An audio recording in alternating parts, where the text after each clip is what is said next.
أعوذ بالله من الشيطان الرجيم. بسم الله الرحمن الرحيم.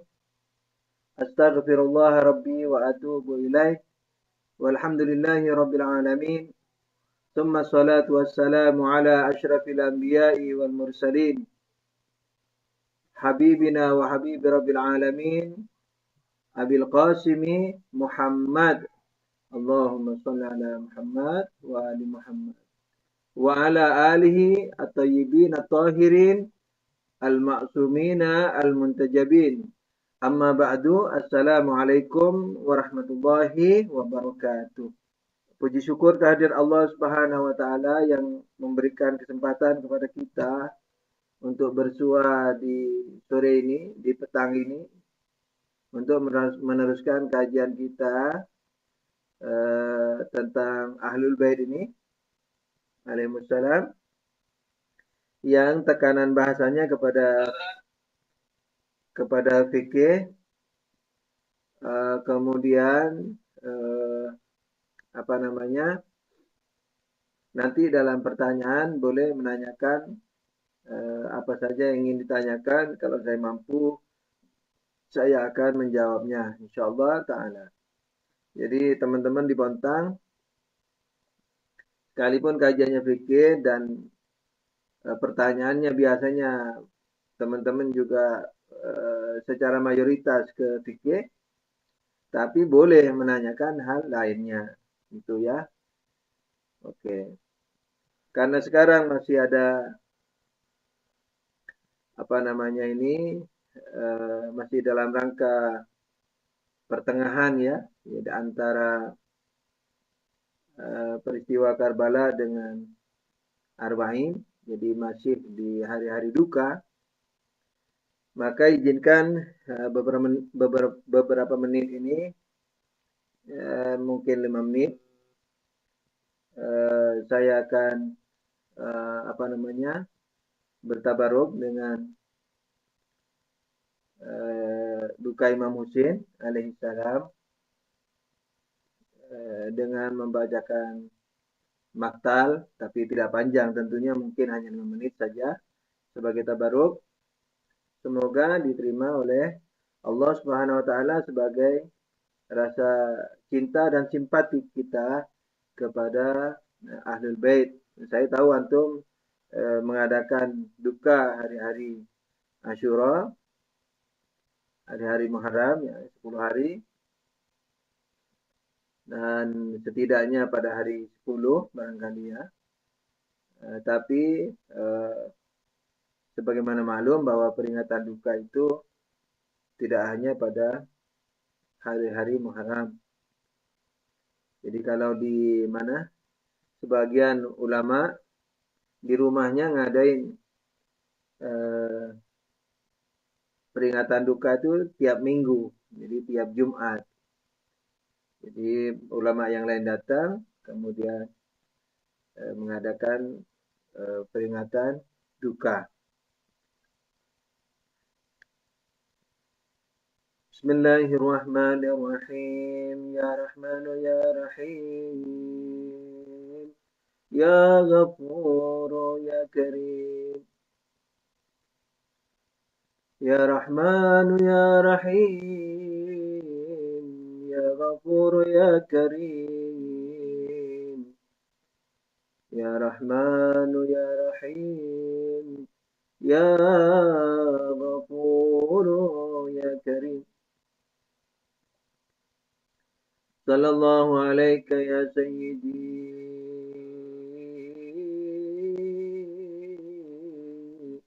ya Aba Abdillah.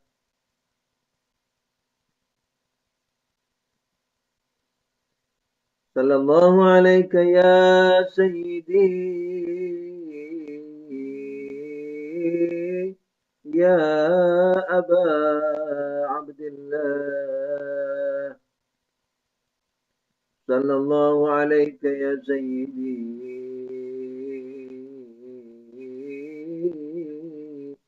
ya Maula Husain.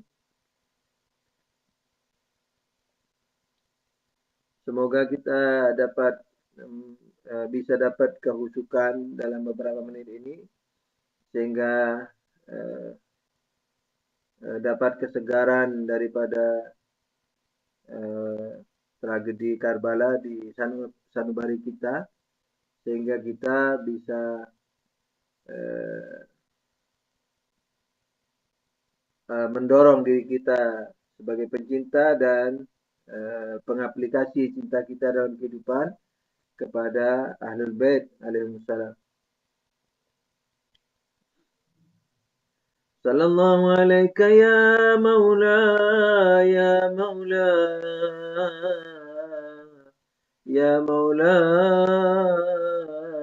ya Husain. Ketika para sahabat Imam Husain dan kerabat beliau telah syahid semuanya. Imam Husain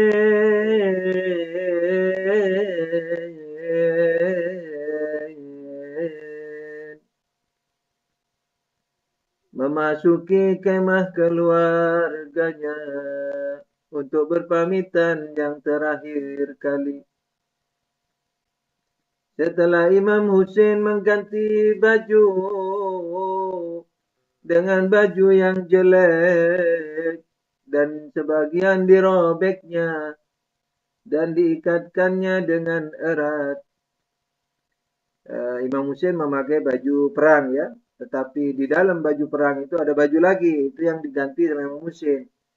Tujuannya kalau nanti syahid, setidaknya yang dijadikan rebutan hanya baju perangnya saja, tapi baju dalamnya, baju biasanya, karena sudah diganti yang jelek dan dirobek, diharapkan tidak sampai dijadikan rebutan sehingga mayat suci beliau menjadi bertelanjang begitu. Jadi Imam Husain sudah sengaja mengganti baju bagian dalamnya itu dengan baju yang tidak baik. Setelah semuanya selesai,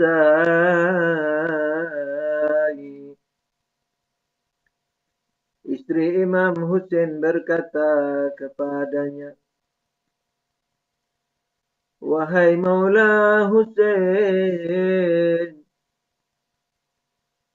wahai Maula Husain, putramu ini Ali Asgar sudah tidak dapat susuanku lagi karena air susuku sudah kering. Cobalah bawa dia ke mereka, barangkali hati mereka tersentuh hingga dapat memberikan setetes dua tetes air padanya. Lihatlah bibirnya yang mengering dan pecah-pecah. Lihatlah lidahnya yang selalu dijulurkan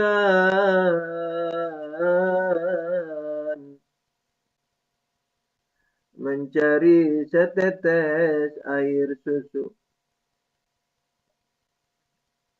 Imam Husain pun menerima putranya Ali Asgar dan dibawalah ke musuh-musuhnya. Diangkatlah tinggi-tinggi Ali Asgar. Imam Husain di atas kuda, putranya yang digendong tadi, yang dipangku tadi, diangkat tinggi-tinggi. Kurang lebih Imam Husain berkata, "Lihatlah wahai kalian, lihatlah anak kecil ini. Lihatlah anak kecil ini. Dia tidak tahu apa-apa. Dia sudah tidak mendapatkan air susu. Yang kalian ingin bunuh adalah aku. Anak ini tidak berdosa. Anak ini tidak kalian buru.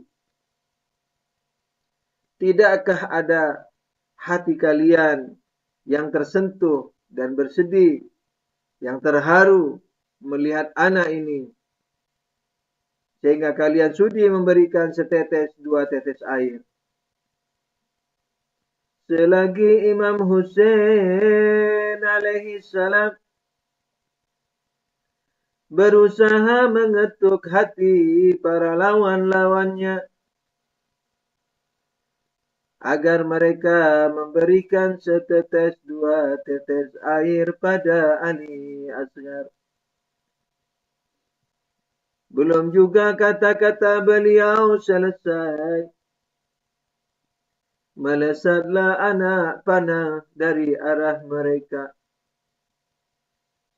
Sekejap saja leher Ali Asghar sudah ditembusi anak panah. Dalam riwayat dikatakan bahwa anak panahnya itu memiliki 3 ujung. Sudah tentu Ali Asghar hanya dapat menggeleparkan badannya sejenak saja. Sejenak bergelepar di pangkuan Imam Hussein. Lalu syahid di jalan Allah.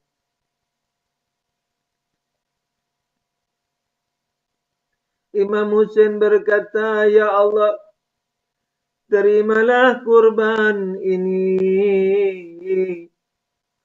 Di dalam riwayat dikatakan, darah yang tertumpah di tangan Imam Hussein dilemparkan ke langit dan dikatakan bahwa tidak ada setetes pun yang jatuh lagi ke bumi. Ya Maula Hussein madlum. Ya Maula Hussein madlum. Ikut ya, ikut. Mic-nya tak usah dihidupin. Ya Maula Hussein madlum. Ya Maula Hussein madlum. Ya Maula Hussein madlum. Ya Maula Hussein madlum. Ya Maula Hussein madlum. Ya Maula Hussein madlum. Ya Maula Hussein maqtul. Ya Maula Hussein maqtul. Ya Maula Hussein maqtul. Ya Maula Hussein maqtul. Ya Maula Hussein maqtul. Ya Maula Hussein maqtul. Akhirnya Imam Hussein meletakkan putranya. Tidak sanggup memberikannya lagi ke istrinya karena malu.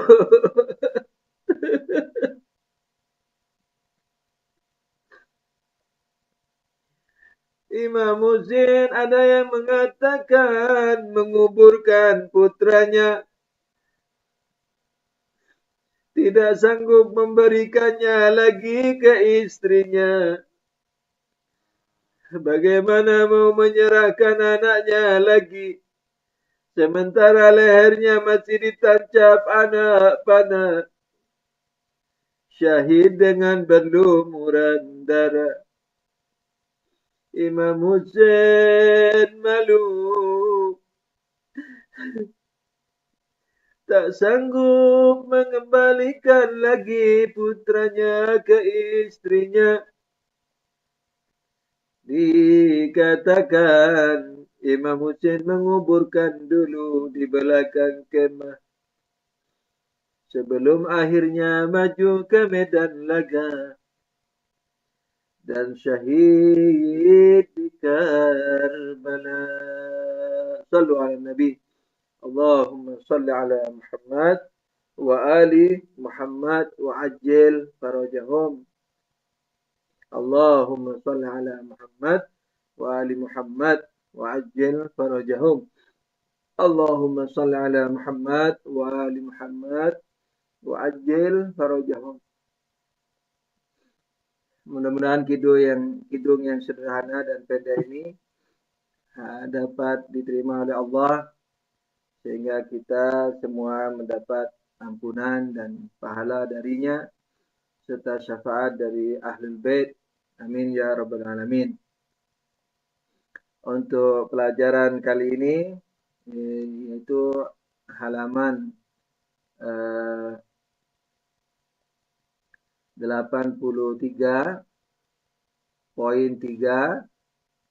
yaitu hukum-hukum wadah. Hukum-hukum wadah. Jadi hukum-hukum bejana. Jadi wadah bisa diganti dengan bejana. Poin 3 ya, hukum-hukum bejana atau wadah. Bejana yakni alat-alat dapur. Jadi tempat yang biasanya dibuat makan, minum, nyuci, gitu. Piring, sendok, gelas, penggorengan, dandang, kata orang Jawa dandang, yakni tempat masak nasi. Ala kulli hal pecah belah dah. Maksudnya pecah belah ya. Makan dan minum dari dalam wadah atau bejana yang terbuat dari emas dan perak adalah haram. Akan tetapi menjaga atau menggunakannya untuk selain makan dan minum tidaklah haram. Nah, jadi sebenarnya semua hukum teliti ya, terutama hukum Ahlul Bait. Jadi rinci sekali sebenarnya. Misalnya antum tadi ketika membaca menjaga, apa hukum maksudnya menjaga ini kan gitu. Kayak hukum patung, membuat patung itu haram. Tapi menjaga, yakni memilikinya tidak haram. Tentu saja yang tidak kita sembah ya. Jadi patung misalnya kayak patung gajah, patung harimau misalnya.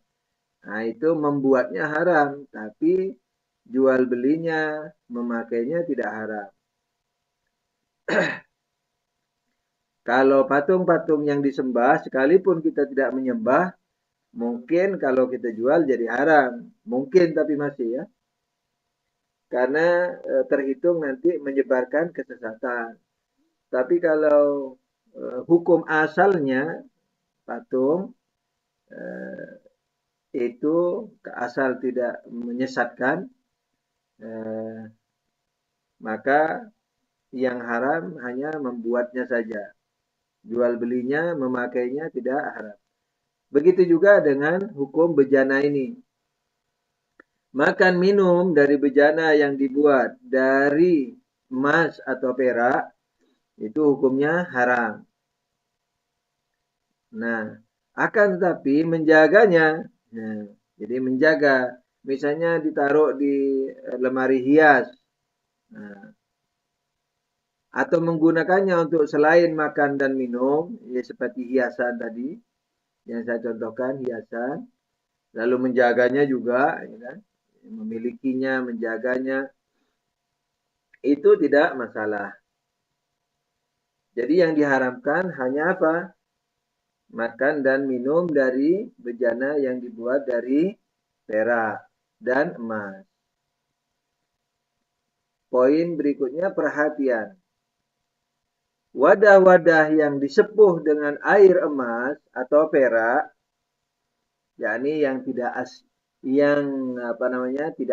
ya, jadi bagian luarnya aja terlapisi dengan sepuhan, atau terbuat dari logam yang bercampur dengan sejumlah emas dan perak, dan tidak dikatakan sebagai wadah emas dan perak, tidak memiliki hukum wadah-wadah emas dan perak. Nah, jadi kalau wadahnya itu disepuh, pelapisannya dengan pelapisan sepuhan, jangan dengan pelapisan selain sepuhan ya. Kalau pelapisan dengan selain sepuhan, seperti dilapisi misalnya 0,1 mili umpamanya, itu sebaiknya dijauhi. Jadi yang dimaksud di sini yang disepuh, kurang lebih begitulah. Ala kulli hal, lebih hati-hati, lebih baik tentunya ya. Jadi yang disepuh dengan perak dan emas, atau dari logam yang dicampur perak dan emas, tapi bejananya atau wadahnya itu tidak bisa dikatakan dengan perak dan emas. Nah, kalau bisa dikatakan perak dan emas, maka tetap tidak boleh sekalipun campuran. Jadi yang disepuh atau yang dicampur, akan tapi campurannya itu tidak mengeluarkan logam kepada emas dan perak, maka tidak terhukumi dengan hukum atau fikih yang menyangkut pada wadah yang dari emas dan perak. Begitu. Oke ya. Sekarang masuk kepada judul baru. yakni setelah taharah, kesucian yang sudah berapa kali nih kajian ya. Ini sekarang kajian ke-13, fikih 13. Yang terakhir kemarin fikih 12. Nah, sekarang pertemuan ke-13. Jadi dalam pertemuan ke-13 ini, setelah kita menyelesaikan bab taharah tadi, jadi yang menyangkut wadah, maka masuk bab lain yaitu bab apa? Wudu. Oke, kita baca saja dulu. Kalau ada hal nanti saya terangkan. Wudu ya. Terus subjudul berikutnya makna wudu. Yang dimaksud dengan wudu adalah membasuh wajah dan kedua tangan,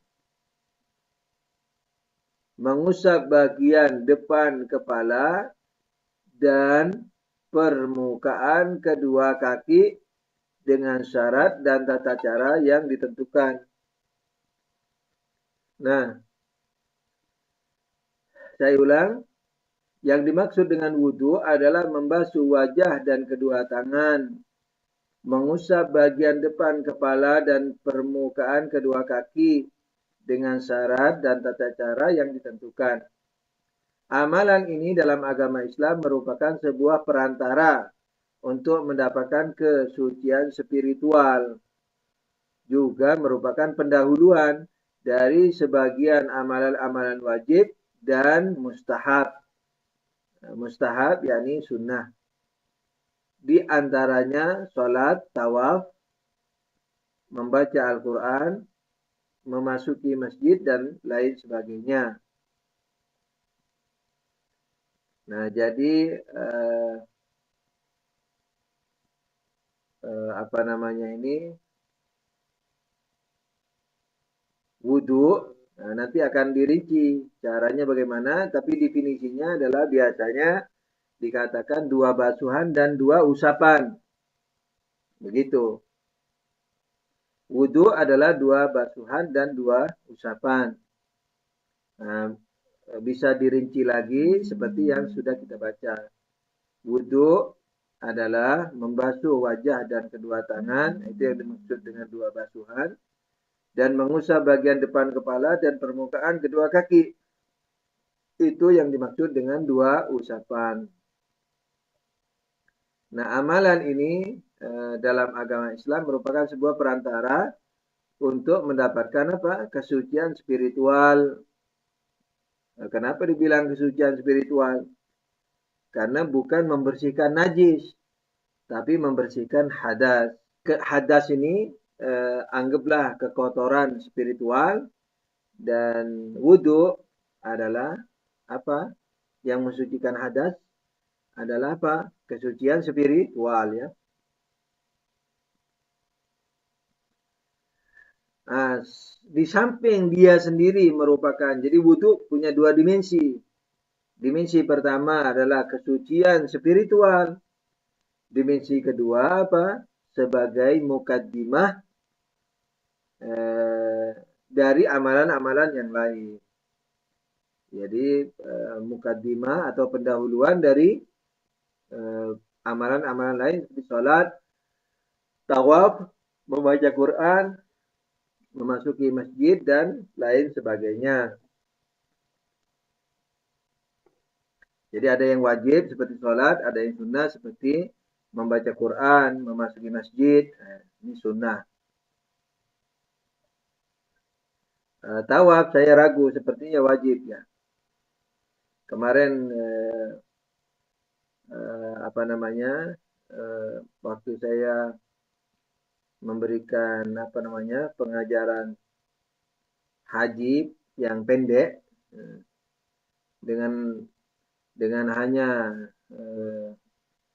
kurang lebih 10 menit, seluruh Bapak Haji itu selesai dengan rekaman WhatsApp. Karena ada yang mau pergi haji kemarin, jadi secara ringkas saya rekam dalam WhatsApp. Jadi kalau teman-teman ada yang berkepentingan, nanti saya bisa kirim lewat WhatsApp ya. Tapi tidak untuk umum dulu ya, karena apa namanya sangat ringkas juga. Kemudian untuk suara ini saya masih mikir banget, kecuali radio kemarin yang dibuat teman-teman itu tidak ada masalah. Jadi saya masih belum pasti banget apa namanya efek-efek samping daripada kajian suara ini. Tapi kalau dikemas secara umum, yakni sengaja untuk umum, seperti sekarang ini, bab fikih ini, kan sengaja ini untuk umum. Jadi insya Allah bahasanya sudah diatur sedemikian rupa, maka saya kemarin izinkan dari pelajaran keberapa itu. Yang dari awal saya tidak berani. Dari pelajaran keberapa itu ya, misalnya mungkin ke-8 ya, itu saya izinkan untuk di upload ke radio, tapi sementara ini masih berhenti dulu radionya. Ala kulli hal, radio internet maksudnya. Nah, insya Allah untuk ke belakang kita akan atur bahasanya sehingga terlihat diplomatis. Ya, ini buat antum terasa mungkin tidak terlalu akrab. Nah, itu jangan aneh. Kalau saya bicara tidak terlalu akrab, itu jangan aneh karena kadang-kadang disengaja, karena disiapkan untuk apa? Untuk umum. Jadi supaya saya tidak mengulang lagi, ngajar khusus, ngajar umum, buang umur. Sekalian ngajar sekaligus yang bisa untuk khusus dan umum. Begitu. Nah, maksud saya kurang akrab seperti kurang gurauan, apa segala macam, apalagi yang bisa menyinggung golongan lain, misalnya bisa ya, bisa dipelintir ke sana. Nah, itu tidak bagus untuk umum. Insya Allah saya juga dari hal-hal seperti ini berusaha menjaga, karena memang tidak bagus secara umum ya. Karena sebagaimana maklum bahwa dalam akidah Syiah Ahlul Bait yang akan masuk surga adalah yang takwa, yang masuk neraka adalah yang pendosa. Nah, pendosa itu adalah yang sengaja atau semi sengaja, tidak seperti tidak belajar. Nah, kalau golongan selain golongan Syiah, karena mereka meyakini apa yang mereka punya, bahkan orang kafir pun kalau belum mendapatkan penjelasan yang jelas tentang Ahlul Bait, tentang Islam, baik kafir atau muslim, maka mereka kalau taat kepada Allah masih diterima oleh Allah. Jadi kesalahannya itu tidak sengaja. Jadi dihitung sebagai tidak sengaja. Ala kulli hal itu di pembahasan akidah yang kita masuki pembahasan kita fikih ya. Tapi tidak ada masalah saya ulang supaya antum tidak menatap golongan lain ahlu neraka seperti Wahabi, orang lain semua dilihatnya neraka sudah. Begitu. Kayak neraka itu, surga neraka kayak warisan mereka. Seenaknya ngafir-ngafirin orang. Sementara mereka bukan nabi. Kalau ditanya pahamanmu ini apa jaminannya? Quran hadis. Kalau ditanya Quran hadis, pahamanmu terhadap Quran hadis apa jaminannya? Tidak bisa jawab. Begitu. Ala kulli hal, wudu ini kembali kepada masalah sallu ala nabi, Allahumma salli ala Muhammad wa ali Muhammad wa ajil farajahum. Nah, kembali kepada masalah kita, wudu ini memiliki dua sisi pandang ya. Sebagai sisi pandang dari sebagai kemandirian gitu ya. Lalu sebagai apa lagi? Sebagai ketidakmandirian. Yang mandiri seperti kesucian spiritual. Yang tidak mandiri sebagai pendahuluan bagi amalan-amalan seperti sholat, tawaf, masuk masjid, dan seterusnya. Oke, kita lewati aja ini. Sekarang subjudul baru, tata cara wudhu.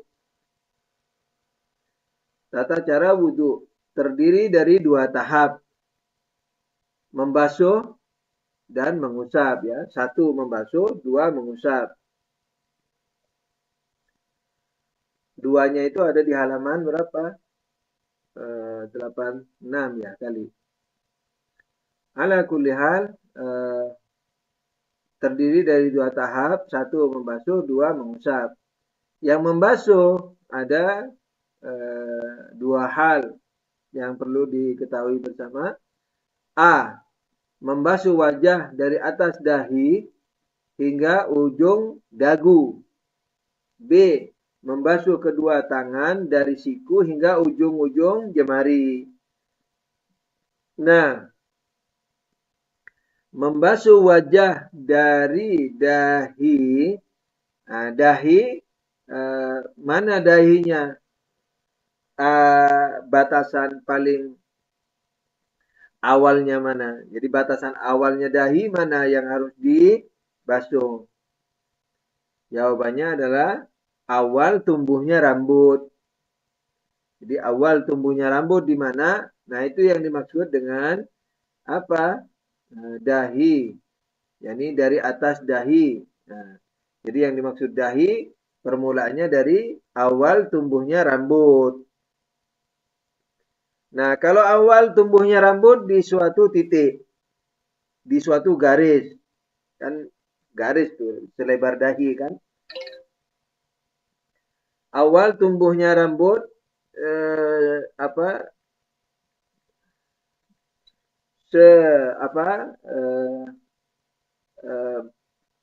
awal tumbuhnya rambut kan di dahi itu ya, berupa garis gitu, melintang kanan kiri. Nah, dulu di suatu garis. Jadi dulu masih muda di suatu garis. Jadi ada garisnya. Istilahnya lah ada batasannya ya kan, batasan rambut. Sekarang sudah tua, kepalanya botak. Sekarang sudah tua, kepalanya apa? Botak. Terus bagaimana dong? Apakah membasuhnya mundur ke belakang, mundur ke atas ya nih? Atau mundur ke belakang, yakni bagian kepala membelakang, jadi mundur sejauh botaknya itu, atau tidak perlu? Jawabannya tidak perlu. Jadi cukup awal tumbuhnya rambut dulu, sewaktu masih muda, sewaktu masih belum botak. Jadi kalau dahinya yang bagian atas itu dulu ada tumbuh rambut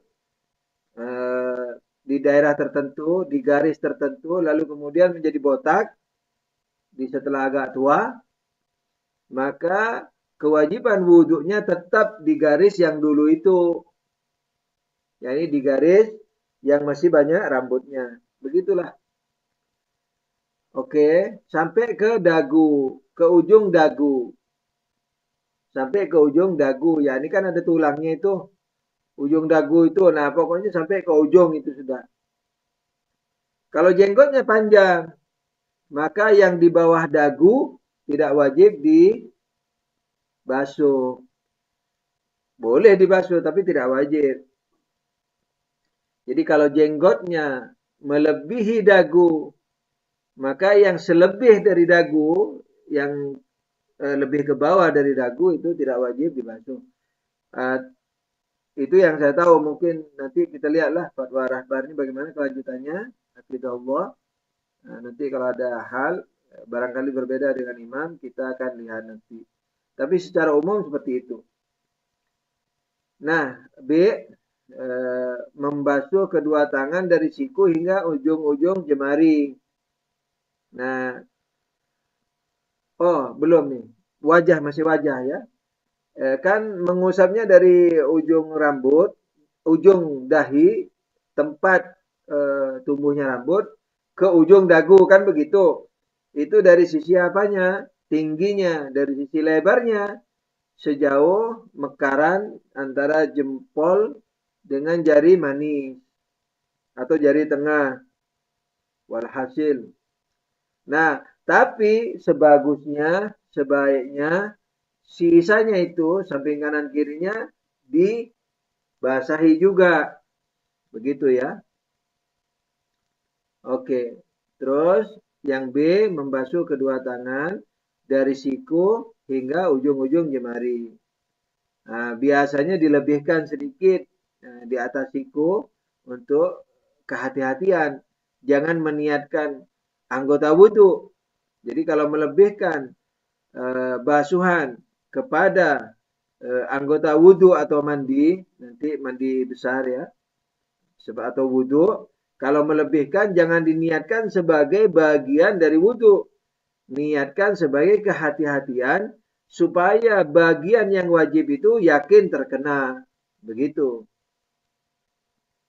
Kalau dia diniatkan sebagai bagian wudhu berbahaya karena sudah memasukkan bagian yang lain. Oke, yang kedua adalah mengusap. Ada dua hal juga ini mengusap. Hal pertama yaitu mengusap bagian depan kepala. Jadi atas depan ya, bukan samping depan, bukan samping kanan depan, bukan samping kiri depan, tapi samping atas depan. Jadi eh, eh, jadi kira-kira bagian atas itu dibagi dua aja. Di dekat ubun-ubun itu kan ada apa semacam garis lah kira-kira di pertengahan bagian atas. Nah, itu ke depan yakni ke ujung rambut. Ke awal tumbuhnya rambut. Nah, itu daerah yang bisa diusap. Kanan kirinya ya udah pertemuan paling atas dan paling kanan, yakni bagian kepala paling atas dan paling kanan, dan di sebelah kirinya pertemuan antara bagian paling atas dengan bagian kepala bagian kiri. Ini daerah kalau biasanya kalau rambut tuh ada piakannya itu ya. Nah, kalau rambut dimiringkan ke kanan biasanya ada piakan atau ada apa itu kayak iyalah dipiak katanya, dibuka gitu kan ya rambutnya kalau miring kanan. Nah, biasanya itu batas bagian kiri. Kalau rambutnya dimiringkan ke kiri, itu kan ada piakan di sebelah kanannya itu. Nah, itu batas bagian kanan. Oke. Lalu yang B, mengusap permukaan kedua kaki dari ujung jemari hingga pergelangan kaki. Nah, kalau rahbar eh, memfatwakan ke sampai kemana? Ke pergelangan kaki. Kalau Imam Humaini hanya sampai benjolan kaki yang ada di punggung itu, di punggung kaki kan ada benjolan. Wajibnya sampai di situ, tapi hati-hatinya sampai ke pergelangan. Tapi kalau rahbar, hafizahullah, itu sampai ke pergelangan. Perhatian, urutan yang harus dilakukan dalam wudhu adalah sebagai berikut. Nah, ini sudah mulai masuk ke yang lebih rinci lagi. Nanti akan dirinci lagi di bawah itu. Nah, oke. Urutan yang harus dilakukan dalam wudhu adalah sebagai berikut. Pertama, membasuh wajah dari atas dahi, yakni di awal tumbuhnya rambut itu, yaitu dari tempat tumbuhnya rambut. Nah, ini ditulis juga di sini, hingga ujung dagu. Nah, ini mudah, ini sudah diterangkan tadi. Kemudian membasuh tangan kanan. Nah, tangan kanan, tidak boleh tangan kiri.